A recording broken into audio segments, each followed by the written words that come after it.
What up? I got Naskin here with me. This ain't a diss song, but yeah, you know what it is. I'm a cheesehead, y'all niggas cheese whiz. Pittsburgh Steelers, that's nothing.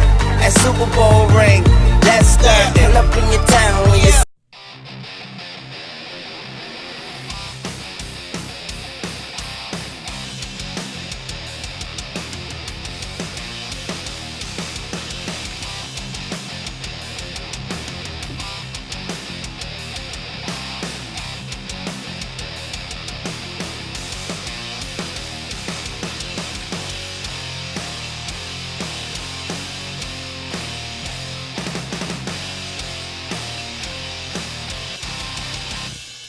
Hi, everyone. Welcome to Packers Unscripted from Packers.com. I am Mike Spofford, joined, as always, by my trusted colleague, Wes Hodkiewicz. We're coming to you here from our studios at Lambeau Field. And, Wes, we are back from the bye weekend, so welcome back to the office, my friend. God, that went by quick, didn't it? It did. It went by awfully fast. So I'm sitting on my couch on Sunday evening. We're taping this on Monday morning, and I'm just sitting there. I'm laying there. I'm watching television, and I'm just like, where has the past week gone? Yeah. Now, 48% of that is Insider Inbox, but the rest of it, Yeah. I'm like, it just blew by. I know. And here we are into week 12 already. How quickly the NFL season goes by, and unfortunately, the bye week even quicker. Yeah, well, we need to discuss what happened in the NFL while the Packers were not playing, because there were a couple of moments on Sunday, the way things were unfolding, it was looking like Green Bay was going to get some much-desired results, with the Broncos ahead of the Vikings 20-0 at halftime. The Arizona Cardinals were leading the San Francisco 49ers 16-0 in the second quarter, I believe it was, before the 49ers got on the board. Both of those, the home teams, the better teams, came back and took care of business and got the victories. But a lot of drama there that certainly had an opportunity to go Green Bay's way. Well, the 49ers game specifically is one we have to talk about, because a week ago I was sitting here telling you, they're fundamental, they do everything right, they're good running the football, and then here is this random occurrence where the pass-heavy aerial offense, air raid that Arizona employs, well, Kyler Murray has 150 passing yards. Meanwhile, their running game dominates San Francisco, which I think might have had, 40 rushing yards among them? And Jimmy Garoppolo throws for 400 yards and 4 touchdowns. Yeah, throws the 4 touchdowns. I mean, just, again, it seems like this is becoming a recurring theme on the show this year, but, every single week is just a reminder how everything can change. Yeah. And you got to give the San Francisco 49ers credit, because they came off of a demoralizing situation a week ago. And I said to you before we went on hiatus last week, the Arizona Cardinals cannot be taken lightly. They played them tough the first time. They played them tough again. Yep. But San Francisco, as good teams do, as you said, found a way to get that win in the second half. Yeah, as I said at Insider Inbox this morning in the column, I give the San Francisco 49ers a lot of credit for pulling that out, because they were on a short week, having played an overtime game, that went the full overtime, the whole 10 minutes. A frustrating loss, their first loss of the season. They had to bounce back. Now, they didn't have travel involved, which helped them, because they're on this stretch of home games right now. But on a short week, a pesky, improving division rival in the Arizona Cardinals coming in, a team that had already played them tough, as you mentioned, the first time they met. And the 49ers found they found a way to get it done. And then the Vegas thing kind of all blew up with the last play of the game, but that's a discussion. It's a different show. Yeah, it's a discussion for another day. But no, you're right. And the 49ers, there could be, for them, and this is what will be interesting now leading into the game with the Packers this week, because you said it, the 49ers did not follow their tried and true formula, what they did for the first 2 months of the season to win this game. They couldn't run the ball. They turned the game over to Garoppolo, and he passed them with the statistics, the numbers he put up to a big victory to keep them on top of the NFC at 9-1, where you have the Packers, the Seahawks, the Saints are all 8-2, and now you have the Vikings at 8-3. Well, this is a great performance by Jimmy Garoppolo for that reason, because I think so many times people are like, okay, how good is Jimmy Garoppolo? And he's not without fault. I mean, he's going to end up turning over the football, passing-wise interceptions, probably over a dozen times this season is what he's on pace for, but yet he finds a way to win. And this was a game where the passing game needed to carry them. Oh, and then by the way, you don't have George Kittle. Emmanuel Sanders plays, but he's dealing with the rib injury. So Deebo Samuel becomes a big part of this offense. Right. You see different, Kyle Juszczyk, this was a reminder of what that position can do if, in terms of being able to move the chains in this game. 7 catches for 63 yards. They didn't have Matt Breida as well. So just for them to find a way, that's great for them to be sitting where they are, number 1 seed right now in the NFC playoff chase. But I think this was a reminder for the second straight week, Mike. And again, we're going to be able to, go play this thing out on Sunday night. But 49ers are not without fault. They are not infallible. The Packers have a realistic chance of going in there. I think they're going to end up being a couple-point underdogs right now is the way it's looking. But a lot of that is going to be the home field advantage. Yeah, no question about it. And certainly there are some things that have been put on film the last couple of weeks by the Seattle Seahawks and the Arizona Cardinals that show a little bit of vulnerability with the 49ers. And that's to be expected as we talk about. It's a 16-game season. Yes, the Niners were 8-0 at the halfway point. They get all the credit in the world for doing that. But 16 games is a long season, and eventually there are going to be some chinks in the armor, some cracks in the foundation, and good teams are going to have an opportunity to take advantage of that. The Seahawks did and got a big victory on the road. The Cardinals almost did, couldn't quite hold on. The 49ers kept coming back. They were down 16-0, then they were trailing again in the fourth quarter. They came back a couple of times in order to get that. I do want to talk also, though, about the Minnesota Vikings. Yeah. Down 20-0 to the Denver Broncos. This was the game I probably watched. I spent more time watching this one than any other on Sunday. And I'll say this, I'll just repeat what I said in Insider Inbox. When the Broncos blew the chance at the end of the first half to add to the 20-0 lead, when Brandon Allen tried to force a pass, to the goal line over the middle, it got picked off. They were easily going to add another field goal and at least get to 23-0, and that didn't happen. And then when Denver's defense, which had played such great football in the first half, just allowed the Vikings to march right down the field and score to open the second half, it just felt to me like the outcome was inevitable, that Minnesota was going to come back and win this game, and they did. Well, here's the thing. I'm sure there's a lot of Minnesota Vikings fans that watch a show called Packers Unscripted, but my message to all of them would be, this is why you need to at least appreciate Kirk Cousins and why they made the investment that they did. Hey, I get it. He's not the second coming of Joe Montana. Nobody really is, right?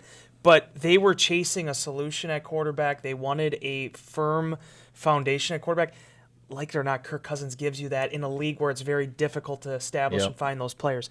For Kirk Cousins to have the performance he did against a Vic Fangio defense that had a lot of success against Dalvin Cook in the run and was able to, do a lot of things schematically to challenge them in the first half, for them to battle back from that shows you why the Minnesota Vikings are still contenders. And as you and I have been discussing for the last few weeks, why they've been able to sort of rise from the ashes to make this type of run that they're at. Conversely, Denver Broncos have a lot of problems right now. That was just a defensive meltdown in the second half. I mean, for them to pitch that first half shutout, yardage-wise, they're ranked 4th in the league with that defense coming into the game, and then in the second half with a 3-score lead, 4 possessions, 4 touchdowns by the Minnesota Vikings. The Broncos could not get a stop to save their lives, when really one stop might have been all they needed in the second half to win that game. Yeah, and the thing I really didn't like, to be honest with you, after the game, Vic Fangio saying his big quote, I think it's leading off NFL.com right now, is, "We'll eventually get it done." That's not going to cut it. Yeah, you need to get it done. I could say I'm 4-7 right now in my fantasy football league. I can stay there every Tuesday morning and say, hey, I'm going to eventually get it done. The results are what they are. You can point towards the quarterback situation, but that's been a thing for the few years now for the Broncos. You can point towards the running game, but you haven't really been able to find and recreate the magic that they had last year. Your bread and butter has to be the defense, and they put themselves in a position to win that game early, and they fell apart late.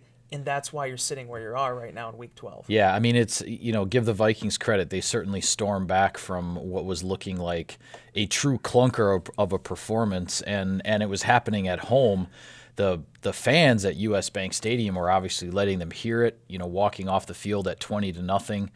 And as I mentioned, it should have been worse than 20-0, because after the fumble on the kickoff, the Broncos were in position to add even more points before halftime, and they blew that opportunity.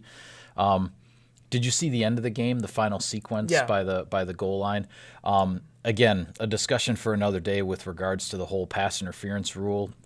But all three of those plays, there were some interesting things going on. I think the one that stands out the most to people is the receiver getting his face mask grabbed as the ball is coming, which Gene Steratore, the rules expert and former NFL official who was doing the usual broadcast thing on Sunday, he actually put out there on Twitter that, hey, like, face mask is not a reviewable penalty, but because the ball was in the air, you could construe that as pass interference with the guy grabbing the face mask. They didn't even stop the game to take a look at it, nothing like that, and the Vikings escape with a victory. It's almost kind of like an ignorance bliss a little bit, because those plays happen now, and I'm not even disappointed. I don't even think twice about it. Now, the first couple weeks of the season, it's like, come on, what are you thinking? But when you start to understand, it's just like your regular standard recess basketball game. When you start to understand the rules of how we're going to play this thing, you're no longer disappointed when a certain thing doesn't go the way. Again, a discussion for another day. As long and as drawn out as that process was last year, trying to figure out how they're going to change the officiating rules, they're going to have to sit in that room twice as long this offseason. Yep. And my hope is, and I called it last year, Mike, not Barry Horowitzing myself here, but I called it last year. You saw all these things mounting leading up to the NFC Championship game. Yep. There was call after call, and it's like, that's not just going to magically stop. Yep. There's going to be a critical moment in one of these playoff games where they're going to have to make a decision, and that decision is really going to have some big implications. They don't disappear. They only compound, and that's something the league's going to have to deal with. Yeah, I mean, it certainly feels like this year is headed that way as far as the postseason as well, with whether these PI reviews, I mean, the streak, I guess there were a couple of PI reviews yesterday that actually got changed, but when you look at the fact that the one in the Minnesota game wasn't even really looked at, the one in the Houston-Baltimore game that was challenged, and the call on the field was not overturned.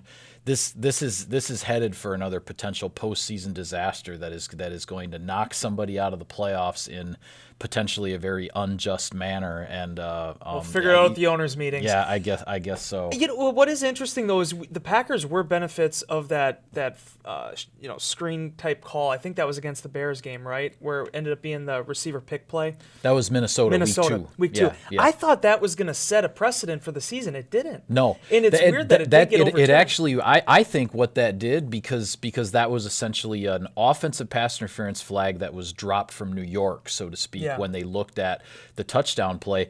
I think that's the play that changed everything, because there started to be a message that was sent like, hey, that's not what this rule was put in for, is to be looking at touchdowns and then dropping flags from New York. So then the whole thing has gone the other way, to where the percentages of the calls that are being upheld on the field, regardless of what the replay looks like on these PI reviews, and coaches who are still trying to challenge things even though it's futile, because they're not going to get the call to go their way. I think the call at Lambeau Field in week 2 on that offensive pass interference against the Vikings, I think that's the one that changed everything. Because it was really weird. I remember just being kind of flabbergasted sitting in my seat that it was the right call from our vantage point.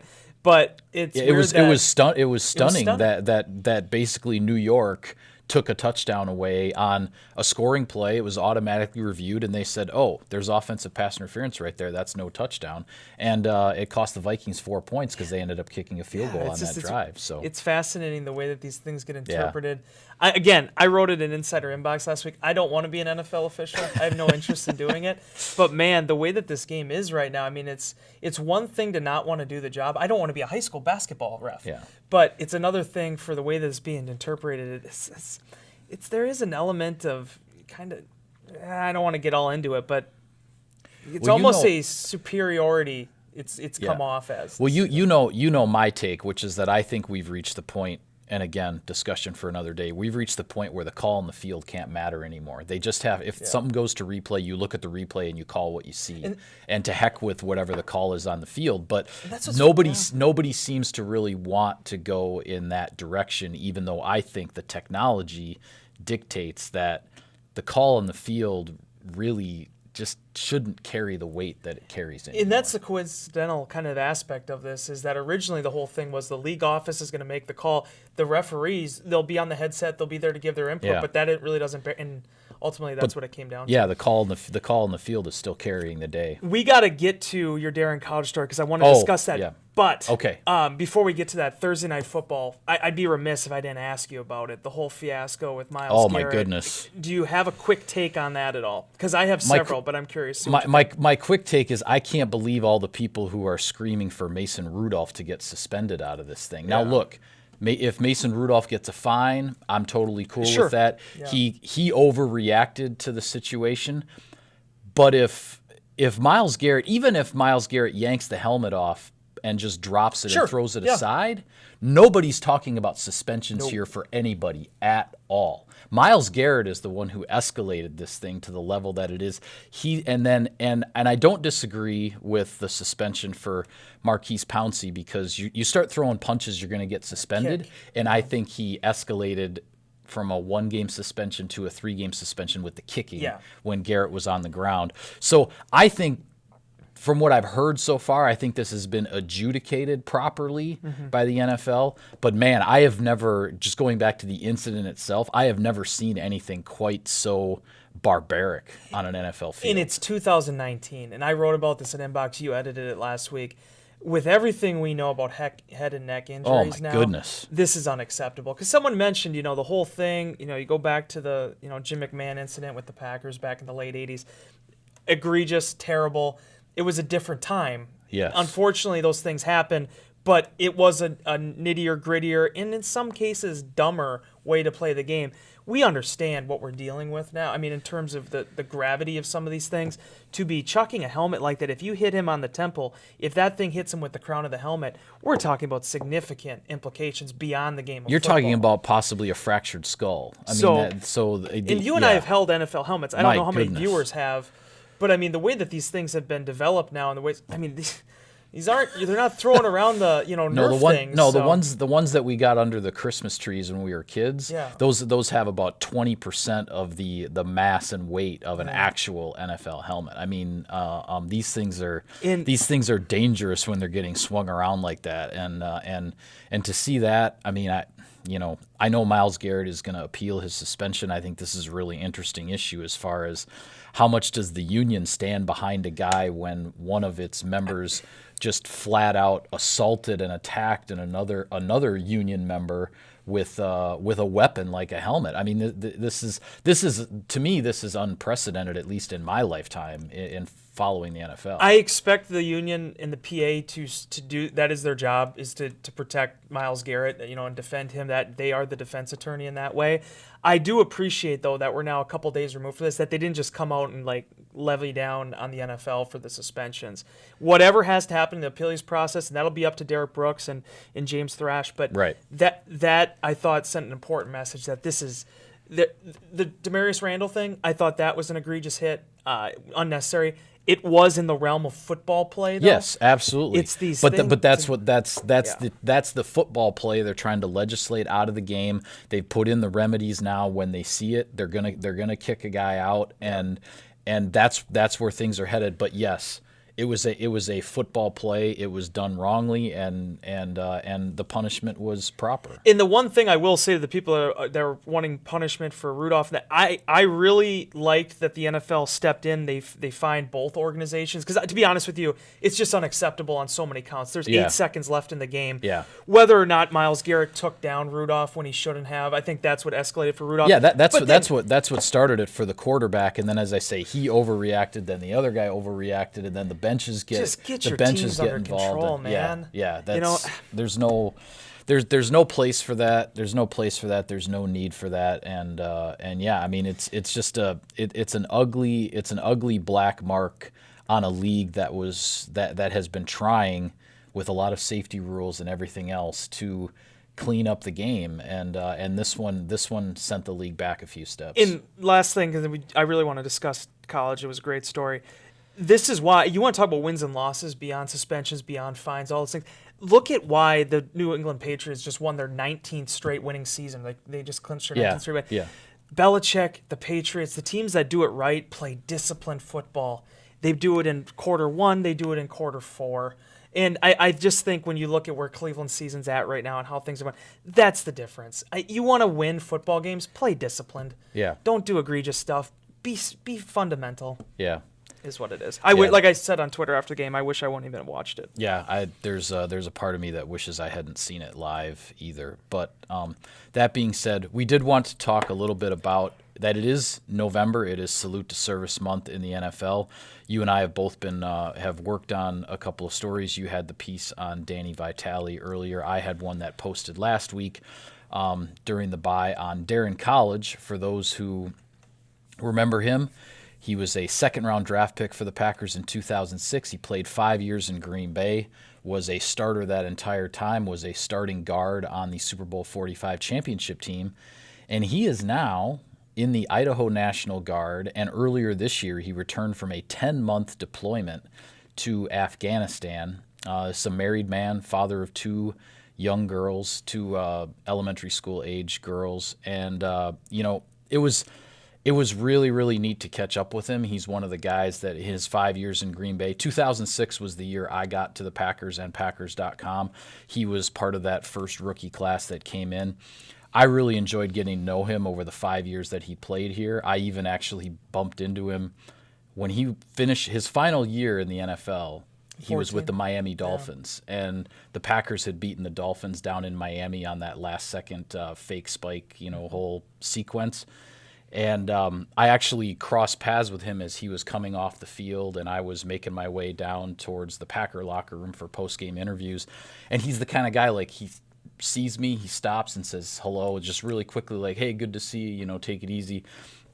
That was the last time I had seen him until he came back, and I talked to him about this deployment to Afghanistan. And, boy, you talk about somebody who is really dedicated to the service element of a post-football career.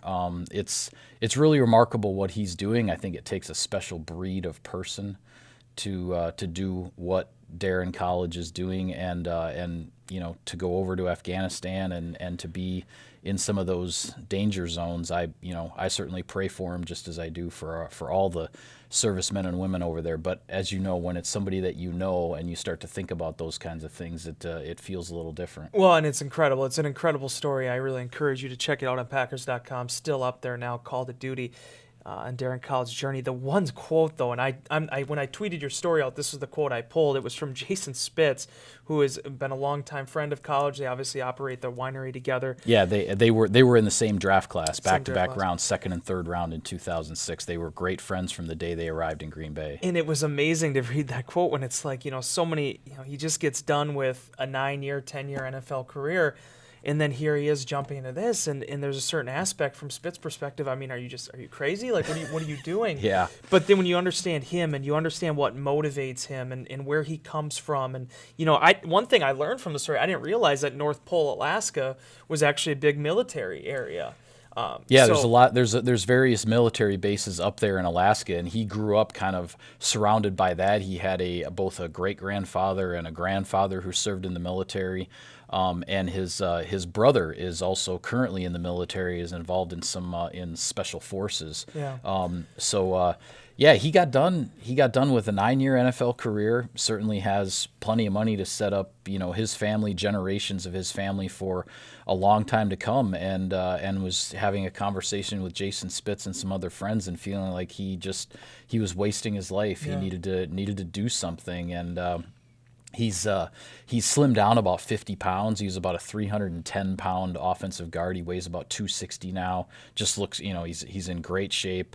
And personality-wise, he's still the same guy. He's a fast talker who will strike up a conversation with anybody, and just a really really neat guy. And I hope that those who want to reminisce a little bit and get to know what he's doing now that he's been out of football for 5 years, check out the story. I really did enjoy the conversation with him. Yeah, and like I said, it's a phenomenal tale. It's incredible to hear what his motivations are, what that experience was like for him, and just where he's at right now in his life. But certainly, the Salute to Service Month, number of members of the military. I know my grandfather served. An incredible opportunity to really recognize and appreciate the men and women that put so much on the line for our country, and then to see a guy like Daryn Colledge who, when you say like he felt like he could literally sit on a couch the rest of his life, and be fine and be set, and nobody would question it when he not.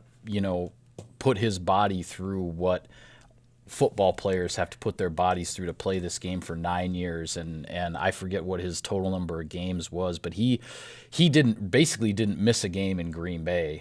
He started 80 plus games over the course of his 5 years, including playoffs, and just a durable, the warrior football mentality type, and he's sort of taken that same mentality into his post-football career. And what a saint his wife is too. Oh my goodness. To go through an NFL career where he's gone as much as he is, you're dedicated to the cause as much as he is, and then to turn around and decide he wants to do something like that includes that type of deployment. Yeah, his wife Megan, as I said, 2 young daughters. They were 5 and 7 when he left to go to Afghanistan. Then they both turned 6 and 8 by the time he came back. And his wife Megan is he called her a military brat. She grew up in a military family that moved around, and so she was familiar with the deal. And as he said, I couldn't do it without her, but she knew everything that was involved when I signed up for it. And my hat's off to the guy, and I really did appreciate getting to catch up with him. Yeah, and if you definitely get a chance, check that out. Packers.com, still up there now. Really nice read. All right. With that, we will call it a wrap on this edition of Packers Unscripted. Be sure to follow all of our coverage of the team on Packers.com. On Twitter, he's at Wes Hod. I'm at Mike Spofford at Packers for the team account. Thanks for tuning in, everybody. See you next time.